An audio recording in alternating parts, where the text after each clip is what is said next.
Bueno, otra de las situaciones más comunes que se nos presenta en el paciente vivo es el shock. Paciente que te llega con signos de shock. Recordemos que no solamente es hipotensión, puede estar normotenso y chocado. Ese paciente puede necesitar muchas terapias avanzadas.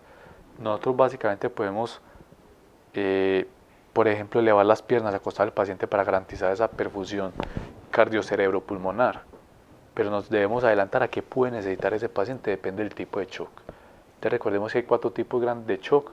El primero es hipovolémico, como su palabra lo dice, es perder volumen y usted pierde líquidos o sangre. De ejemplo, diarrea, vómito, sangrados por una coagulopatía, una hemorragia uterina, por ejemplo. O trauma, pues que es el capítulo de trauma. ¿Usted cómo hace esto? Pues pare el sangrado si puede y repóngale volumen, cristaloides o sangre, Salino, Harman o sangre. Eso es manejo avanzado, pero sabemos que se puede necesitar eso el paciente. Dos, el shock cardiogénico es un fallo de bomba. ¿Qué me daña la bomba? El corazón, lo más común, un infarto agudo de miocardio. Pero puede tener una miocarditis viral y eso crea una falla de bomba. ¿Sí? Puede tener una valvulopatía, causa mecánica, ejemplo, una ruptura del músculo papilar con una insuficiencia mitral aguda en el contexto de una enfermedad coronaria aguda. Paciente crítico, ese paciente requiere corrección de esa valvulopatía. Ejemplo, una arritmia, paciente te llega con bradiarritmias o taquiarritmias graves, sintomáticas o incluso inestables. Y aquí tú lo vas a tratar con medicamentos si está estable o con cardioversión o defibrilación si está inestable. Eso hace parte del manejo avanzado, pero para que sepamos. 3. El shock obstructivo, todo lo que me obstruya la salida de líquido de esa bomba.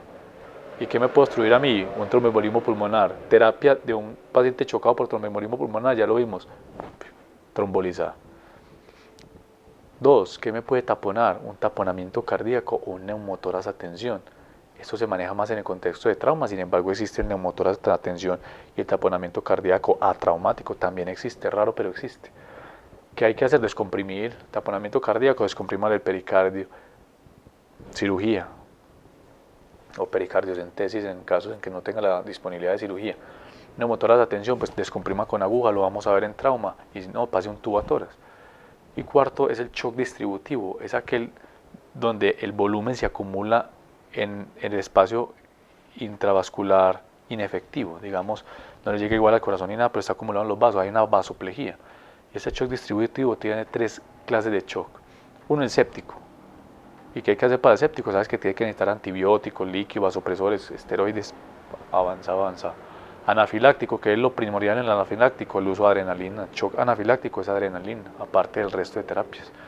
Y en el neurogénico, líquidos y vasopresores. Ese neurogénico ese es aquel paciente que tiene generalmente un daño de la cadena simpática, o sea, un trauma toracolumbar donde está la cadena simpática.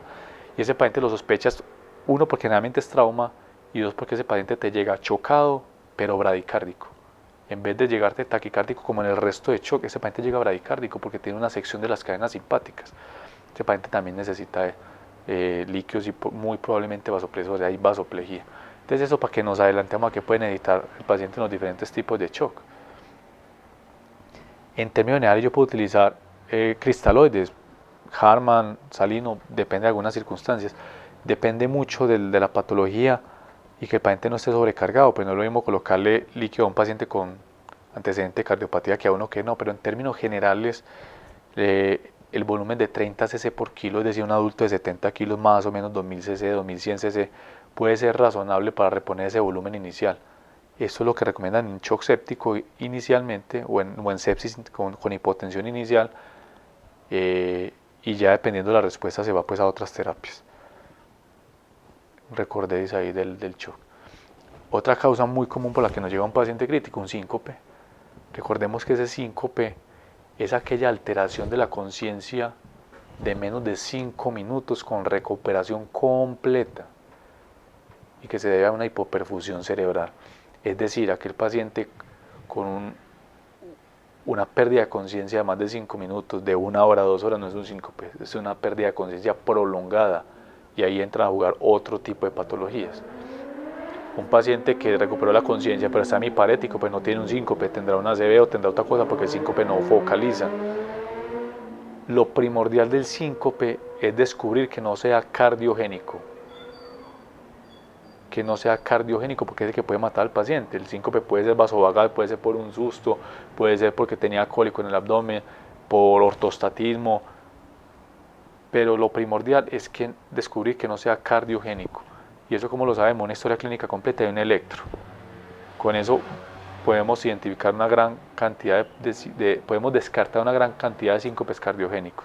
Y en el electro, que se puede ver, no solamente infarto, prolongaciones del PR, o sea, bloqueos auriculoventriculares, acortamientos del PR, síndromes de preexcitación, alargamiento del QT, medicamentos, síndromes de QT largo, acortamiento del QT, síndromes de QT corto, medicamentos también, y todo eso puede hacer morir a un paciente. Signos indirectos de valvulopatía, por ejemplo cardiomegalia, todo eso nos puede orientar hacia probable síncope cardiogénico, presencia de soplos, presencia de arritmias.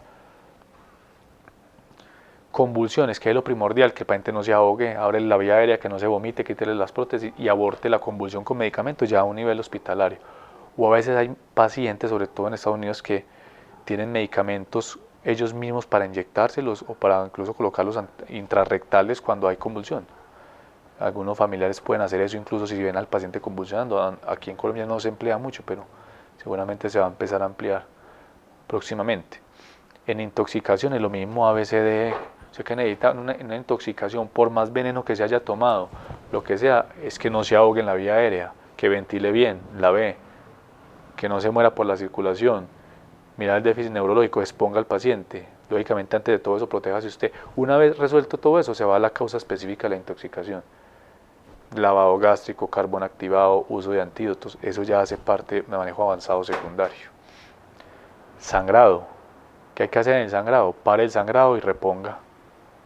¿Cómo para el sangrado? Comprima, torniquete si lo necesita utilizar, algunos medicamentos y reponga lo que necesite, líquidos o sangre. Manejo avanzado. Trastornos hidroelectrolíticos, lo primero es garantice el ABCD primario. O sea, trate la arritmia, identifíquele la arritmia, permanece la vía aérea. Después de todo eso, vaya a hacer el manejo específico del trastorno hidroelectrolítico. Maneja la hipercalemia, la hipomagnesemia, la hipercalcemia, etcétera, etcétera. En trauma, lo vamos a profundizar en trauma. Primordial, proteja la vía aérea y trate las lesiones amenazantes de la vía en trauma en el ABC primario. Lo vamos a ver posteriormente. Síndrome aórtico agudo, básicamente nos referimos a disección de aorta. Estabilice, identifícalo y remítalo urgente a una parte donde pueda hacer intervencionismo. Hipoglicemia, ya lo identificamos con la simple toma de glucometría, eso se demora 10 segundos. Si el paciente está consciente con hipoglicemia, dale azúcar, dele un confite, dele agua con azúcar, algunas tabletas que venden de destroza. Si el paciente está inconsciente, necesitará destroza intravenosa. Con las dosis ya se revisan en manejo avanzado. Un golpe de calor, un paciente con esa hipertermia, porque estaba jugando fútbol, porque estaba en la procesión, el típico abuelito que se quedó encerrado en la casa con un clima cálido y no tuvo acceso al agua. Ese paciente te puede llegar chocado incluso por un golpe de calor. ¿Qué hay que hacer? Enfríelo de la cabeza hacia abajo con agua. Básicamente buscar que la temperatura baje menos de 39. Normalmente el paciente te llega a más de 40. Sumérjalo y que baje menos de 39 y el resto ya trátelo con manejo avanzado, hidratándolo, todas estas cosas. Anafilaxia, uso temprano de adrenalina. Esto es manejo avanzado, pero de hecho hay países donde el paciente que sufre anafilaxias graves por picaduras de avispas, por cacahuates, por otras cosas, hay países donde el paciente tiene dosis de adrenalina, maneja sus dosis de adrenalina por si en algún momento tiene un shock anafiláctico y el mismo aplicárselo o el familiar aplicárselo. Entonces a veces casi que se pasa a la etapa de reanimación básica. Este cuadro me gusta mucho y es fundamental. Y este cuadro se los he realizado para sintetizar los diferentes pasos y no nos confundamos con todas estas reanimaciones. Vamos a desarrollar cada una de las letras como un resumen. Cuando hablamos de SV, B, o sea, soporte vital básico, eso lo dictan en un curso que llama el Basic Life Support, reanimación básica. Si es avanzado, el ACLS, que es avanzado. El médico, el ANS, Advanced Medical Life Support. Y el trauma, el avanzado en el famoso ATLS, Advanced Trauma Life Support. Son diferentes cursos a nivel mundial. El pediátrico también se dicta el PALS, el neonatal, otro curso neonatal. El caso es que las letras, aunque pueden suponer cosas muy similares, tienen unas pequeñas diferencias. En el básico, ¿qué es la despeje vía aérea? En el avanzado, ¿qué es la intube? Asegure vía aérea. Obviamente en un paciente hacemos las dos a la vez, si tenemos todo el equipo de reanimación avanzada. En el médico, ¿qué es? Despeje la vía aérea. Habrá que intubar también cuando lo necesite. En el trauma, ¿qué es? Despeje la vía aérea y proteja columna. Eso siempre nos lo mencionan en trauma. Y proteja columna. Esa es la gran diferencia. En la B, en el básico, ¿qué es? Dar ambú o respiración en boca a boca. En el avanzado también es dar eso, pero sobre el tubo, cuando ya la intubé. En el médico, ¿qué es? De oxígeno terapia, si el paciente ventila adecuadamente y solo necesita oxígeno, o ventilación mecánica si necesita oxígeno y soporte ventilatorio porque está en una falla ventilatoria o en apnea, práctica en paro respiratorio. ¿Qué es la B en el trauma? Trate las lesiones amenazantes de la vida, taponamiento cardíaco, neumotoras, atención, lo vamos a desarrollar en trauma. La C, ¿qué es la C en soporte vital básico? Es dar compresiones de alta calidad. En cambio en el avanzado, ¿qué es? Es dar medicamentos y desfibrilar a nivel hospitalario. En el médico, ¿qué es? Trátelo con medicamentos de la arritmia o con cardioversión, desfibrile, reponga las hemorragias, pásele sangre, pásele volumen, colóquele ácido tranexámico para que no sangre más, etcétera, etcétera. ¿Qué es en el trauma? Controle las hemorragias y reponga volumen.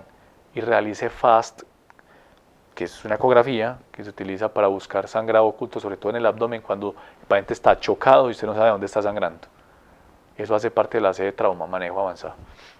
La D, ¿qué es la D en el básico? Es el DEA, desfibrile con DEA. Ojo aquí con esta gran diferencia, en el avanzado la D es diagnósticos diferenciales. O sea, mientras usted está reanimando el paciente en paro, tiene que pensar en las 6H y las 6T de ese paciente en paro. Algunos incluyen la desfibrilación aquí también en la D del avanzado, pero si evalúan el cuadro, la D, la desfibrilación en el básico es el DEA en la D. En el avanzado, la desfibrilación con el manual hace parte de la C de circulación, porque la D en el avanzado son los diagnósticos diferenciales. Un detalle bastante importante.